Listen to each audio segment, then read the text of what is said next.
বাংলাদেশ ক্রিকেটের সবচেয়ে আলোচিত নাম সাকিব আল হাসান, যিনি মাঠে পারফরমেন্স হোক বা মাঠের বাইরে সিদ্ধান্ত প্রতিবারই আলোচনার কেন্দ্রবিন্দুতে।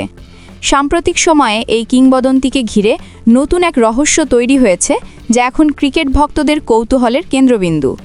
নানা আন্তর্জাতিক টুর্নামেন্টে অভিজ্ঞতা, লিগ ক্রিকেট থেকে বিশাল চাহিদা, সবকিছুই স্বাভাবিক থাকলেও হঠাৎ তার নাম কিছু গুরুত্বপূর্ণ তালিকা থেকে বাদ পড়তে শুরু করেছে।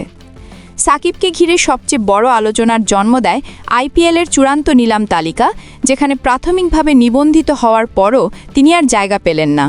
ক্রিকেট মহলে শুরু হয়েছে নানা জল্পনা, এ কি সাকিবের কৌশলী সিদ্ধান্ত নাকি আইপিএলের ফ্র্যাঞ্চাইজিগুলোর বিশেষ পরিকল্পনার অংশ। অনেকে বলছেন সাকিব ইচ্ছাকৃতভাবেই নিলাম থেকে সরে দাঁড়িয়েছেন একাধিক আন্তর্জাতিক দায়িত্ব, ব্যক্তিগত ব্যবসা এবং নতুন বিনিয়োগ পরিকল্পনাকে অগ্রাধিকার দেওয়ার জন্য। আবার কেউ কেউ মনে করছেন সাকিব হয়তো নিজেকে প্রস্তুত করছেন বড় কোনো সিরিজ বা বিশেষ কোনো টুর্নামেন্টের জন্য। সম্প্রতি ধারাবাহিক ব্যস্ততার মাঝে সাকিবকে দেখা গেছে নতুন ধরনের ব্যবসা উদ্যোগ, সামাজিক উন্নয়নমূলক কাজ এবং আন্তর্জাতিক ক্রিকেটের ভবিষ্যৎ পরিকল্পনা নিয়ে পরামর্শ সভায় অংশ নিতে। সব মিলে মনে হচ্ছে সাকিব আল হাসান তার ক্যারিয়ারের আরেকটি নতুন অধ্যায় শুরু করতে যাচ্ছেন, যা হয়তো ক্রিকেট মাঠের মতোই বড়, প্রভাবশালী এবং প্রত্যাশার চেয়েও বিস্ময়কর।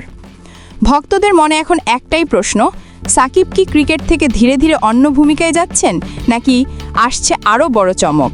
যেদিকেই যাত্রা হোক, সাকিব আল হাসান আবারও প্রমাণ করেছেন তিনি শুধু ক্রিকেটার নন, তিনি বাংলাদেশের সবচেয়ে আলোচিত এবং প্রভাবশালী স্পোর্টস আইকন, যাকে ঘিরে রহস্য আর প্রত্যাশার শেষ নেই।